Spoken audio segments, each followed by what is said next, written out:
Барлықтарыңа сәлем достар. Бүгінгі лекциямыздың тақырыбы жүректің анатомиялық құрылысы. Лекциямызды бастамас бұрын танысып өтсек, менің есімім Азамат Хандәулетұлы.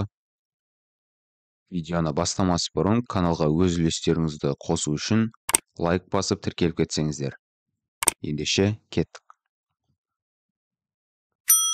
Жүрек анатомиясы, жүрек латынша кор, кардия деп аталады. Жүректің негізгі анатомиялық құрылысында біз оның сыртқы құрылысын, оның 4 камерасын құрылысын, клапандарын, сонымен қоса меншікті артериялар мен веналардың құрылысын толығымен қарастыратын боламыз. Жүректің өлшемдеріне келетін болсақ, негізінен жүрек қан тамырлар жүйесінің орталық мүшесіне жатады. Оның 4 камерасын ажыратамыз, және ол бұлшықетті мүше. Оның көлденеңі көріп тұрғанымыздай 9-11 сантиметрді құрайды.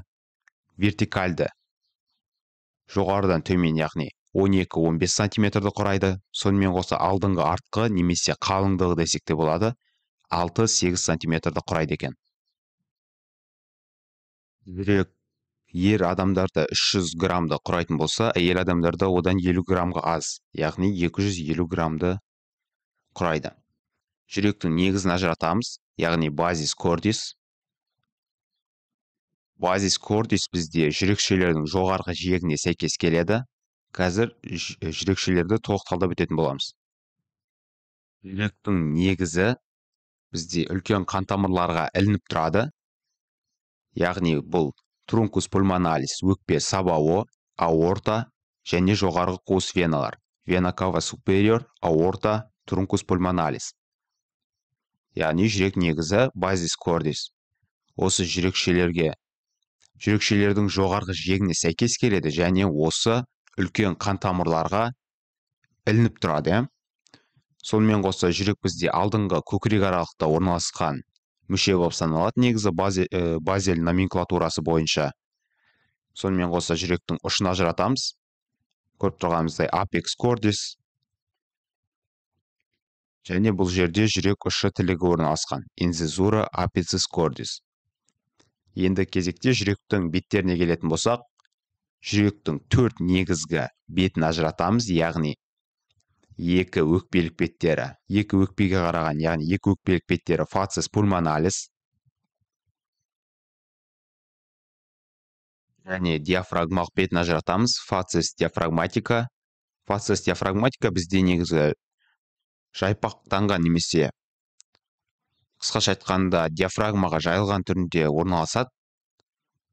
Яғни диафрагманың сіңірлік орталығында жатады десек те болады. Келесі төс қабырғалық беті. Негізі айта кету керек, жүректің алдыңғы бетінен өкпелер жауып жатады. Яғни өкпеңде бізде висцералды, париеталды нелері жапырақшалар бар ғой, плевраның.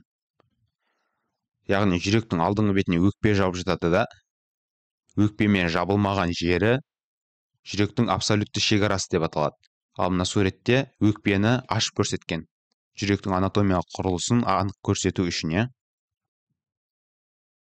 Яғни бұл жүректің төс қабырғалық беті. Алдыңғы беті фацис антериор десек те болады, немесе фацис стернокасталис. Яғни жүректің алдыңғы беті фацис стернокасталис бұл шығыңқы болып келген. Төменгі беті диафрагмалық беті фацис диафрагматика. Диафрагманың сіңірлік орталығында орналасқан. Және 2 өкпелік бетін ажыратамыз, фацис пульмоналис немесе фацис латералис деп атасақ та болады. Келесі жүректің жиектері, жүректің оң жиегін ажыратамыз және сол жиегін ажыратамыз. Жүректің оң жақ жиегі бізде үшкірленген болып келеді. Яғни оң жақ жүрекше мен оң жақ қарыншаға сәйкес келеді негізінен қабырғасына. Ал сол жақ жиегі марго синистер. Сол жақ қарыншаның қабырғасына сәйкес келеді десек болады. Сонымен қоса оң жақ жиегі марго декстер жоғарғы қуыс венадан басталып жүрек ұшына дейін, апекс кордисқа дейін созылып жатады. Ал сол жақ жиегі марго синистер аурикула синистра, яғни сол құлақшадан басталып жүрек ұшына дейін созылып жатады екен. Сонымен қоса жүректің жүргілеріне келетін болсақ, жүректе мына суретте анық көрсетілмеген, бірақ мына жерден көрсетсек болады, яғни sulcus coronaris тәждік жүрге, sulcus coronaris негізі бізде 4 камера бар. 2 жүрекше, 2 қарынша. Яғни сол жақ оң жақ жүрекше, сол жақ оң жақ қарынша. 2 қарынша төмен, 2 жүрекше жоғары жатады, иә? 2 жүрекше мен 2 қарыншаның арасын осы тәждік жүрге sulcus coronaris бөліп жатады. Міне көрсек болады. Бұл тәждік жүргеде тәждік артериялар, яғни сол және оң жақ тәждік артериялар шығады. Сәйкесінше бізде қарыншаларды бөліп тұратын да жүрге бар. Алдыңғы көріп тұрғанымыздай sulcus interventricularis anterior. Бұл жүргелер арқылы негізі жүректің меншікті артериялары мен веналар жүріп отырады. Және артқы қарынша аралық жүрген ажыратамыз.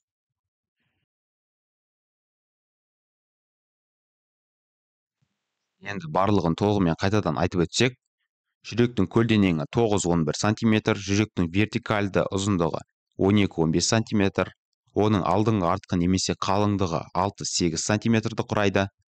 Жүректің негізі базис cordis, ол үлкен қан тамырлары, яғни трункус пульмоналис өкпе сабауы, аорта және жоғарғы қуыс веналарға ілініп тұрады. Сонымен қоса жүрек негізі жүрекшелердің жоғарғы жиегіне сәйкес келеді. Жүрек ұшы apex cordis. Сонымен қоса бұл жерде жүрек ұшы тілігі incisura apicis cordis орналасқан. Жүректің 4 бетін ажыратамыз. Төс қабырғалық беті немесе алдыңғы беті facies sternocastalis шығыңқы болып келеді. Диафрагмалық беті facies diaphragmatica. Негізгі диафрагманың сіңірлік орталығына сәйкес келеді. Көріп тұрғанымыздай. Және 2 өкпелік беті немесе латеральды беттері facies pulmonalis. Және жүректің оң жиегі margo dexter және margo sinister.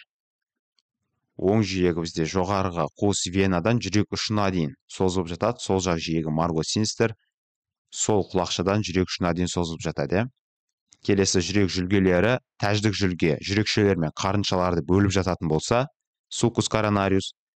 Ал алдыңғы және артқы қарынша аралық жүргелер sulcus interventricularis anterior et posterior. Бұлар қарыншаларды өзара бөліп тұратын болады. 2 қарыншаны, сол және оң жақ қарыншаларды.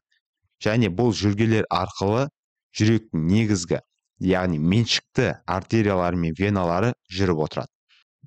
Келесі слайдта жүректің 4 камерасын, яғни талдайтын боламыз. Ендеше кеттік. Жүрек камералары құрылысы.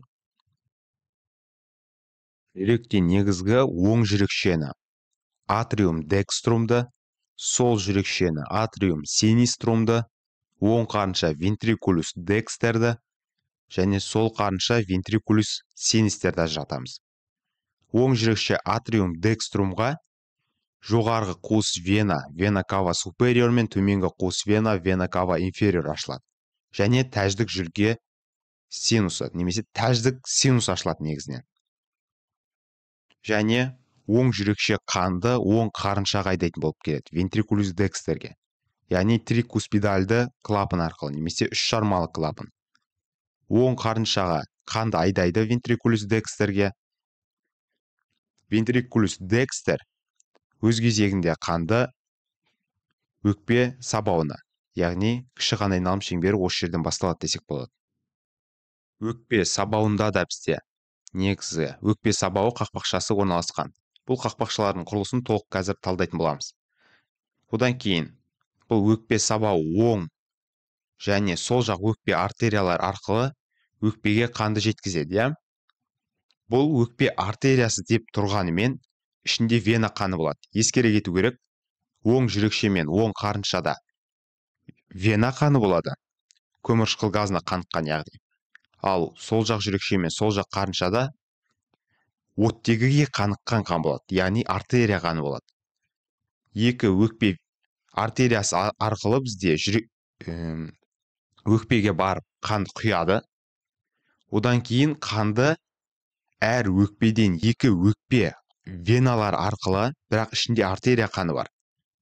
Кіші қан айналым шеңберіндегі ерекшеліктердің бірі осы болып саналады негізінен. Бұл төрт өкпе веналарда сол жақ жүрекшеге атриум синиструмға келіп құяды. Яғни оттегіге қаныққан артерия қаны. Сол жақ жүрекшеге қанды келіп құйғаннан кейін сол жақ жүрекше сол жақ қарыншаға екі жармалы қақпақша митральды клапан арқылы қанды сол қарыншаға құяды. Сол қарыншаның диастоласы орын алып, сол қарыншаның систоласы кезінде мынау митралды клапан, яғни екі жармалы қақпақша жабылады да, қанды аортада орналасқан қақпақшаға айдайды. Осылайша аорта қанды бүкіл организмдерге жеткізетін болып табылады, яғни артерия қаны. Ал көмірқышқыл газына қаныққан қанды жүрекке, жоғарғы және төменгі қуыс веналары оң жүрекшеге келіп құяды. Келесі, мына суреттен жүректің сыртқы құрылысын көре аламыз, яғни қолқа, жаңағы сол жақ қарыншадан басталатын өкпе сабауы, оң жақ қарынша құятын, міне өкпе сабауы. Артерия пульмоналис декстра мен синистраға бөлініп бифуркацияланып тұр. Оң жақ жүрекшеге келіп құятын вена кава супериор. Яғни төрт өкпе венасы да сол жақ жүрекшеге келіп құяды. Сонымен қоса бұл жерден біз артқы және алдыңғы қарынша аралық жүргелерді көреміз. Сукус интервентрикулярис антериор және постериор, және жаңа айтып кеткен тәждік жүргеде негізі тәждік синус орналасады. Синус коронариус. Бұл негізі жүрекшелер мен қарыншалар бөліп тұрады. Сонымен қоса жүректе сол және оң қарыншалары бар. Сәйкесінше оң жүрекшеде оң қарынша атриум декструм орналасқан болса, негізгі шунт қызметін атқарады десек те болады. Физикалық жүктеме кезінде. Және сол жақ қарынша сол жүрекшеге сәйкес келеді, аурикула синистра. Келесі жүректің оң жақ жүрекшесі атриум декструмның құрылысын талдайтын боламыз. Оң жүрекшенің құрылысы бізге дұрыс емес кубты көрсетеді негізінен пішіні. Дұрыс емес куб тәрізді және қосымша қуыс бар. Ол бізде оң жақ қарыншаның қуысы, аурикула декстраның. Және оң жақ жүрекшені сол жақ жүрекшеден бөліп тұратын септум интератриале орналасады. Яғни жүрекше аралық қалқа. Және бұл қалқада, жүрекше аралық қалқада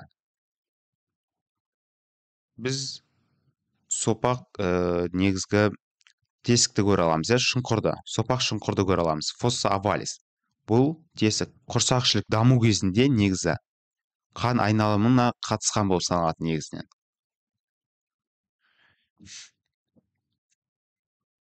Жүрекшеде сонымен қоса төрт тесікті ажыратамыз. Ол жоғарғы қуыс венаның тесігі остиум вена кава супериорис және төменгі қуыс венаның тесігі остиум вена кава инфериорис.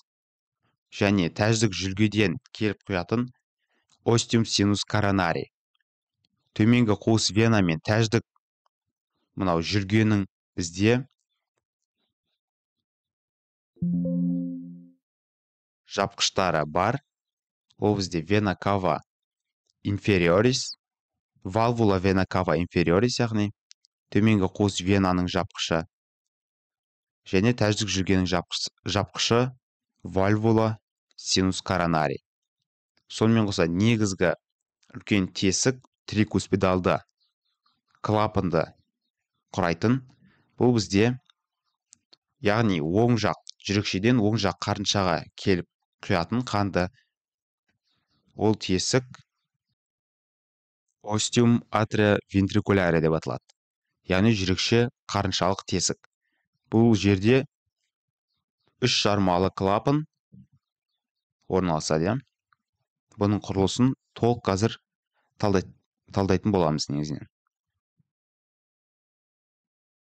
Оң жақ жүрекшенің көлемі бізде диастола фазасында 100-180 сантиметр кубты құрайды.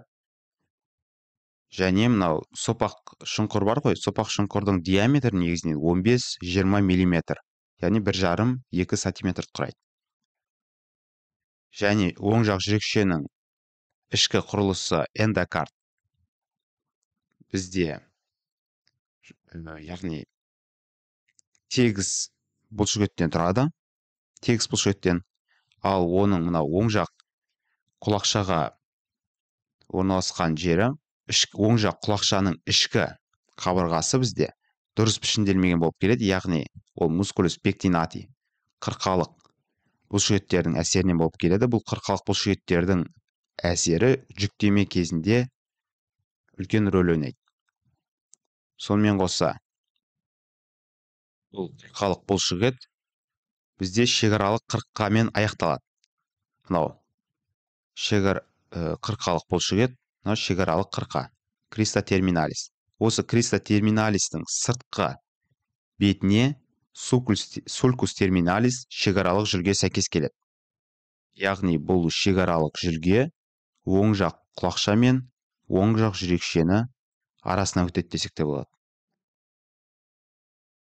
Келесі камераның құрылысы, ол оң жақ қарыншаның құрылысын талдайтын боламыз. Оң жақ қарынша ventriculus dexter деп аталады. Оң жақ қарыншаның құрылысы бізге үш жақты пирамиданы елестете аламыз. Үш жақты пирамиданы, яғни пирамиданың ұшы төмен қарай негізделген. Міне пирамиданың негізі мынау болса, пирамиданың ұшы жүрек ұшына қарай бағытталған болып келеді. Сонымен қоса,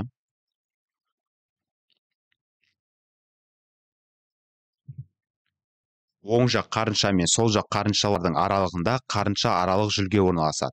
Septum interventricularis. Septum interventricularis'ның екі бөлігін ажыратамыз. Бізде жарғақтық бөлігі мен бұлшықеттік бөліктерін ажыратамыз. Яғни pars membranacea болып табылады, және pars muscularis. Не, көріп тұрмыз. Pars membranacea жарғақтық бөлігі және pars muscularis.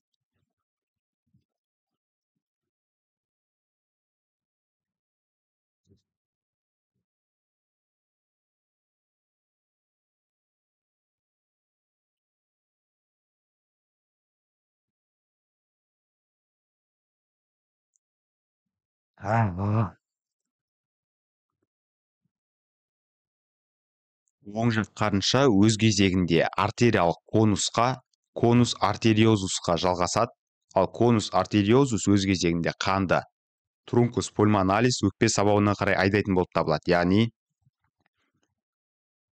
өкпе сабауы қақпақшасы арқылы. Жаңа айтып кеткен бұлшықетті бөлігінде бізде pars muscularis'те негізінен бұлшықеттік шарбақшалар trabecula carne орналасады. Міне, trabecula carne.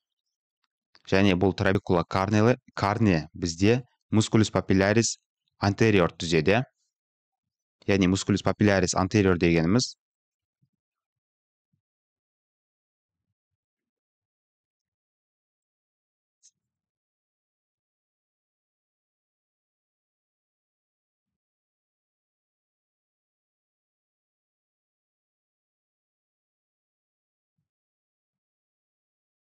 және тағы айтып кетсек болады. Бізде жүрекше қарыншалық тесік негізінен 30-45 мм құрайтын болса, өкпе сабауының тесігі 17-20 мм құрайтын болады. Ойша тасып кетіппін. Жүрекше қарыншалық тесік бізде 30-45 мм құрайтын болады. Және өкпе сабауы қақпақшасының бізде негізгі үш жапқышын ажыратамыз. Олардың ерекшелігі бізде жарты ай тәрізді болып келеді. Яғни алдыңғы, өз кезегінде алдыңғы, оң және сол. valvula semilunaris anterior dextra et sinistra. Келесі өкпе сабауы қақпағының құрылысы valva trunci pulmonalis.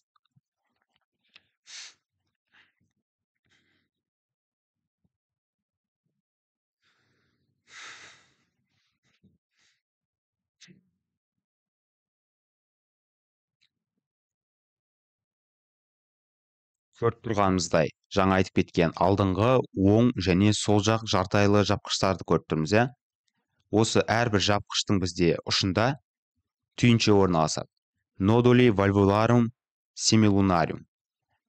Бұлар бізде өзара қалай айтсам болады, оң жақ қарынша систоласы кезінде ашылады да, оң жақ қарынша диастоласы кезінде толығымен жабылады. Яғни қанды өткізбейді кері.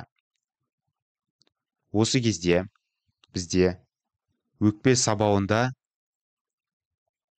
қысқаша айтқанда қысым болады. Осы қысымның әсерінен бізде оң және сол жақ өкпе артериялары арқылы, бірақ ішінде веналық қан, артерия пульмоналис декстра және синстра арқылы қан өкпеге қарай айдалады.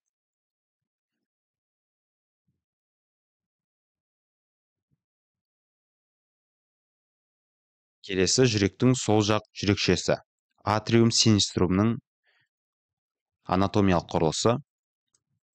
Оң жақ жүрекше артта орналасқан, мынау төмендеген аортамен, төмендеген бөлігімен өңеште негізі қалай айтсам болады, жатып орналасады. Ал пішіні жағынан негізі дұрыс емес, куб тәрізді. Оң жақ жүрекшедегідей, сол жақ жүрекшеде де сол жақ құлақшасы бар, аурикула синистра, оның ішінде қырқалық бұлшықеттері бар, мускулус пектинати, және сол жақ жүрекшеге 4 өкпе венасы келіп құяды, ішінде артериялық қан болады, және екі жүрекшенің арасында жүрекше аралық қалқа орналасады. Septum interatriale. Сонымен қоса, мына суреттен көре аламыз. Сол жүрекшенің систоласы кезінде қан митралды клапан арқылы немесе екі жармалы қақпақша арқылы бізде сол жақ қарыншаға келіп құяды. Сол жақ қарыншаға қан келіп құйылған кезде оның диастоласы орын алады да, ал сол жақ қарыншаның енді систоласы орын алатын кезде мына митралды клапандар толығымен жабылады. Бірде-бір қан сол жақ жүрекшеге кері қайтпайды. Бұл митралды клапан екі жармадан тұрады, куспис постериор, куспис антериор. Яғни бұда куспис септалис жоқ. Оң жақ, яғни трикуспидалды клапанға қарағанда, я? Бұларда дәл оң жақ жүрекше мен оң жақ қарыншаның арасында орналасқан трикуспидалды клапан секілді мускулус папиллярис антериор мен өзара сіңірлі жіпшелер арқылы байланысады, хорда тендинеялар арқылы. Келесі аорта қақпағының құрылысы. Бізде сол жақ қарынша қанды аорта қақпағы арқылы аортаға құяды, ал аорта қақпағының бізде негізгі жаңағыдай өкпе сабауынан айырмашылығы бізде valvula semilunaris posterior, valvula semilunaris dextra мен синистраны ажыратамыз. Яғни ерекшелігі valvula semilunaris posterior артқы жартайлы жапқыш болатын болса, ал өкпе сабауында алдыңғы жартайлы жапқыш. Екеуіндегі айырмашылық осы. Өкпе сабауында алдыңғы жартайлы жапқыш, ал аорта қақпағында артқы жартайлы жапқыш. Екеуінде де оң және сол жақ жартайлы жапқыштар бар. Осыны есте сақтап аламыз. Және әр жаңадағы жапқыштың ұшында бізде түйіншелер орналасады. Noduli valvularum semilunarium. Және бізде осы жерден біз сол жақ қарыншаның, яғни диастоласы орын алған кезде, қараң, сол жақ қарыншаның систоласы орын алғанда аорта қақпағы арқылы аортаға қандай дейді. Енді сол жақ қарыншаның диастоласы кезінде осы қақпақтар толығымен жабылады. Мына суретте негізі ашып көрсеткен. Ал сол жақ қарыншаның диастоласы кезінде жабылады да, осы үшеуі де. И сәйкесінше осы жерде қысым пайда болады. Қысымның әсерінен оң жақ және сол жақ тәждік артериялар арқылы бізде жаңағы жүректің меншікті артерияларына жалғасады. Артерия коронария декстра мен синистра. Яғни тәждік жүргенің бойында жататын негізгі артериялар болып саналады. Келесі, жүрекше мен қарынша және қарынша аралық қалқаны толық көре аламыз.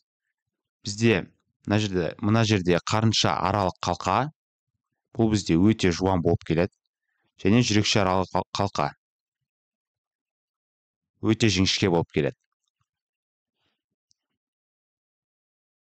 Бұл жерде сол жақ жүрекшені, төрт өкпе венасы келіп келетін. Оң жақ құлақшасын, оң жақ жүрекшені, оң жақ құлақшасын көре аламыз.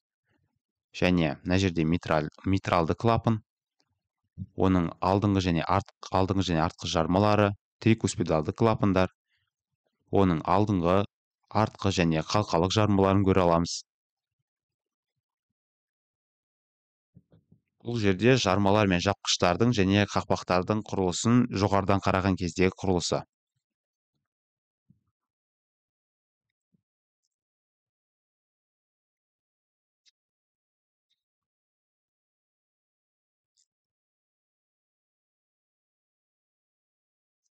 Бұл жерде тағы айтып кететін нәрсе, осы қақпақшалар мен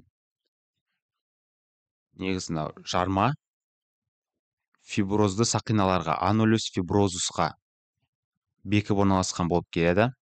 Яғни жиегі ғой, қысқаша айтқанда. Және мына митралды және трикуспидалды клапанды, митралды және трикуспидалды клапандар бізде жүрекшелердің систоласы, яғни жиырылуы кезінде ашылады да, мына жерден олардың диастоласы кезінде жабылады. Сонымен қоса, аорта қақпағы мен өкпе сабауының қақпақтары да сәйкесінше қарыншалардың систоласы кезінде ашылады да, міне, қарыншалардың диастоласы кезінде жабылады. Яғни бізде трикуспидалды клапан мен митралды клапан бір уақытта жұмыс істесе, жаңағы аорта қақпағы мен өкпе сабауының қақпағы да бір уақытта жұмыс істейді екен. Жүректің миокард қабаты. Негізінен жүректің үш қабатын ажыратамыз. Ішкі қабаты эндокард, ортаңғы қабаты миокард және сыртқы қабаты эпикард. Және ең сыртынан бізде перикард қаптап жатады. Осы эпикард перикардтың висцеральды жапырақшасы деп айтсақ та болады. Яғни перикардтың висцералды және париеталды жапырақшалары бар, ал эпикард соның висцералды және яғни ішкі жапырақшасы болып саналады. Ал мына жерден бізде жүректің ортаңғы қабаты миокард қабатын көре аламыз. Миокард қабатының өзі үш түрлі бұлшықет қабатынан тұрады. Ол бізде сыртқы бойлық орналасқан, ішкі бойлық орналасқан және ортаңғы шеңберлі, яғни сфинктер секілді жүрекшелер мен қарыншаларды қысатын болады. Жүректің миокарды бізде қаңқалық бұлшықеттерден қарағанда, мысалы көлденең жолақты бұлшықеттерге және жазық бұлшықеттерге қарағанда басқаша бұлшықеттен тұрады. Яғни жүрек бұлшықетінде тетанус жоқ. Мысалы көлденең жолақты бұлшықеттерде тетанус болатын болса, сіресіп жиырылатын болса, жүректің бұлшықеті сіресіп жиырылмайды. Яғни біркелкі жиырылады.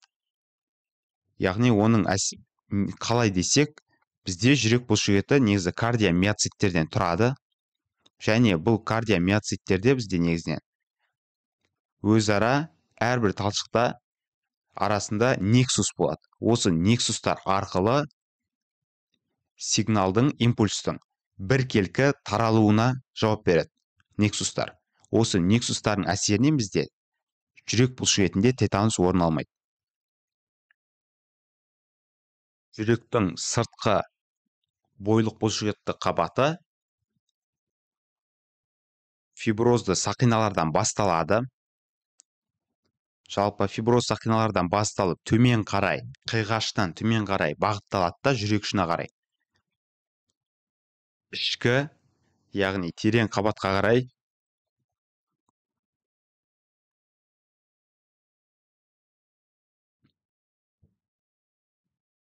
жалғасады, иә. Ішкі терең қабатқа жалғасқан жерінде бізде вортекс кордисті құрайды. Вортекс кордисті, яғни фиброз сақинадан басталады, сыртқы бойлық қабаты вортекс кордисті құрайды жүрек ұшында. Осылайша ішкі қабатқа қарай жалғасады. Ішкі қабаты жүректің, ол да бойлық бұлшықеттен тұрады. Бұл бізде жаңағы айтып кеткен қырқалық бұлшықеттер мускулус пектинатиді түзеді және біртікті бұлшықеттер түзеді. Жармалар ұстап тұратын біртікті бұлшықеттер түзеді. Яғни сыртқы қабат бойлық, ішкі қабат бойлық. Ішкі қабат бізде қырқалық бұлшықеттер мен біртікті бұлшықеттер түзуге қатысады. Ортаңғы қабаты шеңберлі болып келеді. Сыртқы қабаты жүрекшелер мен қарыншаларға ортақ болып келетін болса, ортаңғы қабаты шеңберлі, яғни оң және сол жақ қарыншалар мен жүрекшелерге бізде әрқайсысына жеке болады. Келесі фиброзды сақиналар жайлы, фиброзды үшбұрыштар жайлы талқылайтын боламыз. Мына жерде фиброз сақиналар мен фиброзды үшбұрыштар. Көріп тұрғанымыз фиброзды сақиналар. Фиброзды сақиналарға бізде қақпақшалар бекиді. Және осы фиброзды сақиналардың аралығында бізде фиброзды үшбұрыштар орналасады. Мына жерде бізде сол жақ фиброз сақина анулюс фиброзус синистерді көре аламыз, және оң жақ фиброз сақина анулюс фиброзус декстерді көре аламыз, иә. Және осылардың аралығында бізде оң жақ фиброзды үшбұрыш тригонум фиброзум декструм және сол жақ фиброзды үшбұрышты көреміз, тригонум фиброзум синиструм. Келесі жүректің өткізуші жүйесі система кондуценте кордис. Жүректің негізгі өткізуші жүйесі бізде түйіндер арқылы өз қызметін атқарып отырады. Яғни жүректің автоматизмі орын алады десек болады. Жүректің біркелкі жиырылуы. Ол бізде бірінші кис флэг түйінінен басталады, немесе басқаша қойнау жүрекше түйін деп те аламыз, яғни нодус ситуатриалис. Оның өзінің екі тармағы бар. Оң жақ және сол жақ қойнау жүрекше тармақтары. Бұл суретте көрсетілмеген екен. Яғни рамус декстер et sinister nodi situatrialis. Бұл өз кезегінде импульсты оң жақ жүрекше мен оң жақ сол жақ жүрекшеге тарататын болып келеді негізі. Келесі ол жүрекше қарыншалық түйін nodus atrioventricularis, автор бойынша Ашов-Тавар түйіні деп аталады. Ол Ашов-Тавар түйіні импульсті бізде гис шоғырына қарай бағыттайды. Fasciculus atrioventricularis. Гис шоғырының екі аяғы бар. Crus dextrum және crus sinistrum. Және бұл аяқтардан бізде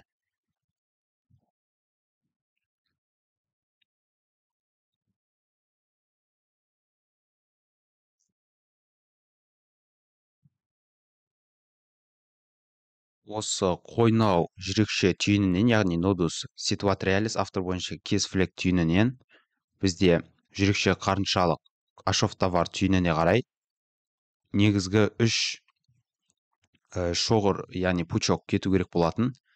Бұл суретте көрсетілмеген екен, яғни ол негізгі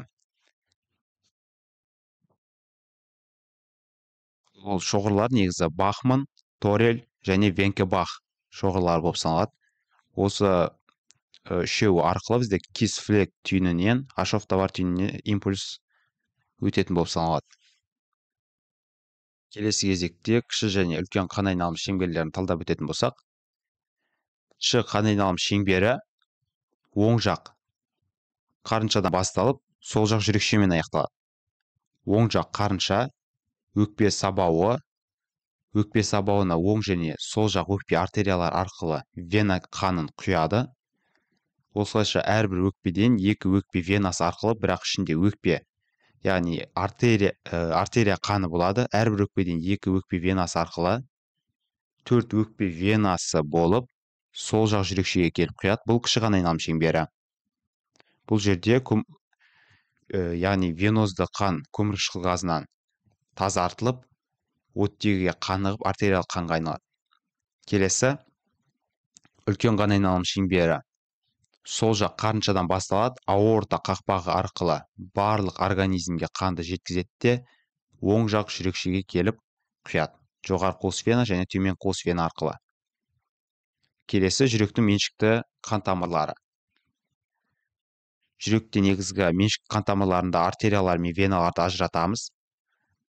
Жаңа айтып өткен оң және сол жақ тәждік артериялар бұл бізде аортадан басталды. Аортаның синустық бөлігінен артерия коронария синистра және артерия коронария декстра.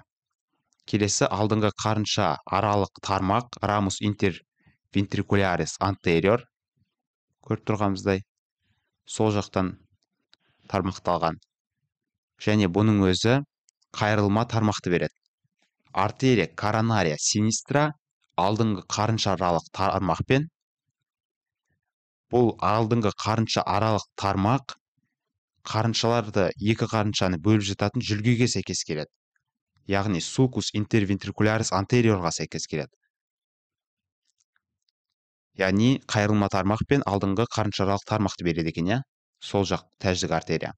Ал оң жақ тәждік артерия бізде артқы қарынша аралық тармақ пен, бұл да өз кезегінде sulcus interventricularis posteriorға сәйкес келеді.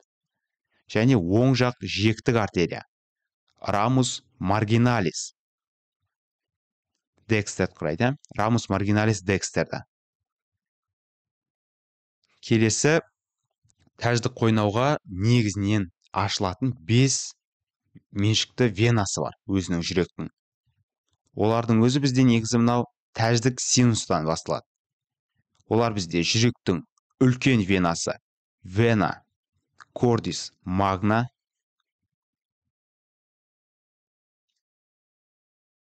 вена cordis magnаны осы жерден көрсек болады.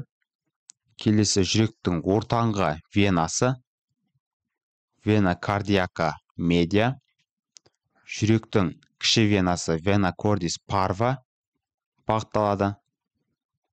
Және вена obliqua atris sinistri, сол жақ жүрекшенің қиғаш венасы тармақталады тәждік синустан. Ол бізде автор бойынша маршал деп атасақ та болады.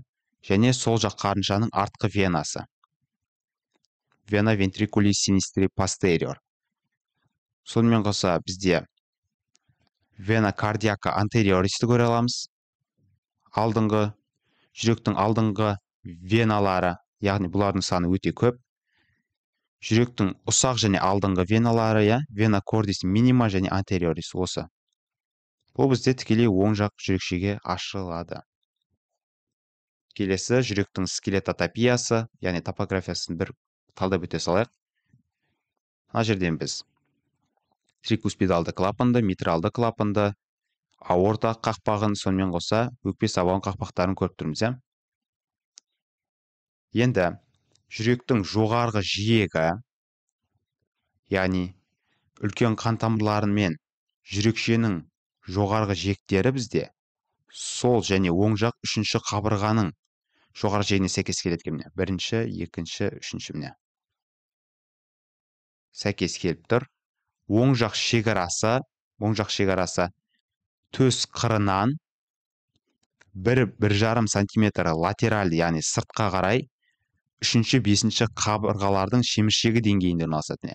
3-5 қабырғалар осылардың аралығында төс қырынан 1-1,5 сантиметр латералды сыртқа қарай орналасады. Төс қыры мына жерлерде болса, міне төс қыры осы жерде 1,5 см латеральды және 3-5 қабырғалардың аралығында орналасқан. Сол жақ шекарасы 3-ші қабырға шеміршегінен басталып, міне шеміршегі 3-ші қабырғаның, яғни линия парастерналис синистра бойымен жүрек ұшына дейін. 3-тен басталады, жүрек ұшына дейін созылып жатады. Төменгі шекарасы оң жақ 5-ші қабырға шеміршегінің бойымен горизонтальды жүреді. Сөйтіп, семсер тәрізді өсіндісі негізінен жүрек ұшына дейін созылып жатады.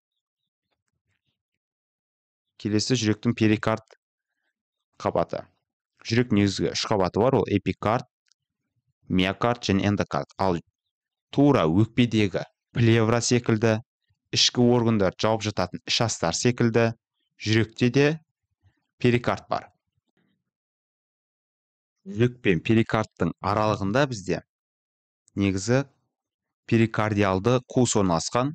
Кавитас перикардиака жүректі алып тастаған жүрек, яғни перикард екеуінің арасында, перикардиалды қуыс, кавитас перикардиака орналасқан. Мына жерде жүрек алынып тасталынған. Және де бұл, яғни перикардиалды қуыстың ішінде 20 мл-дей бізде, қалай айтсам, мөлдір серозды сұйықтық болады. Мөлдір серозды сұйық, яғни жүректің үйкелісін азайту үшін. Серозды перикард, перикардиум серозум деп аталады, фиброзды перикард, перикардиум фиброзум. Осы екі перикардтан тұрады. Және серозды перикардтың өзінің бізде екі түрлі жапырақшасы бар. Париеталды сыртқы және ішкі висцералды жапырақшалары. Серозды перикардтың екі жапырақшасы. Ламина париеталис перикардиаки серози, ламина висцералис перикарди серози. Және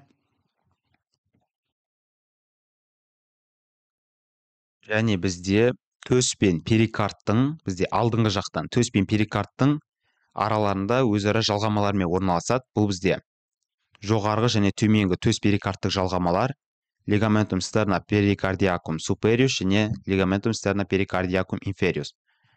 Бұл суретте бізде артқы жағынан кесіп көрсетілген жүрек. Ал негізінен алдыңғы жағында осындай екі жалғаманы көре аламыз. Және төменгі жағынан жүректің перикардтың диафрагмалды бөлігі, артқы жағында шығыңқы бар, яғни өңештік шығыңқыны көре аламыз. Төмен қос вена, жоғарғы қос вена. Перикардтың енді негізгі 3 бөлігін ажыратамыз. Диафрагмалық, парс диафрагматика, көкірек аралық, екі көкірек аралық беті бар, парс медиастиналис және төс қабырғалық алдыңғы беті шығыңқы болып келген парс стернокасталис. Келесі перикардтың қойнаулары, перикардтың көлденең қойнауын ажыратамыз. Синус трансверсус перикарди және перикардтың қиғаш қойнауы, синус облигвус перикарди.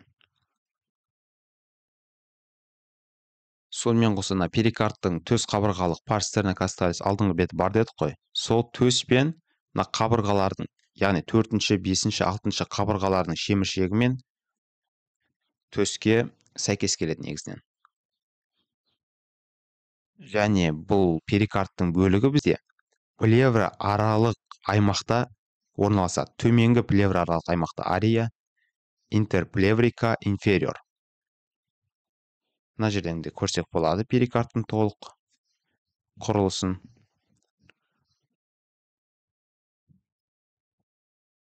Яғни бұл жерде де жүрек алынып тасталған. Осымен видеомыз аяқталды, достар. Егер де видеомыз ұнаған болса, каналды қолдау ретінде тіркеліп, достарыңызбен бөлісіп кетсеңіздер. Және де түсінбей жүрген тақырыптарыңызды комментарийге қалдырып кетсеңіздер болады. Міндетті түрде жауап беретін боламыз. Және де жаңа видеолар салынып отыратын болады. Келесі кездескенше сау болыңыздар.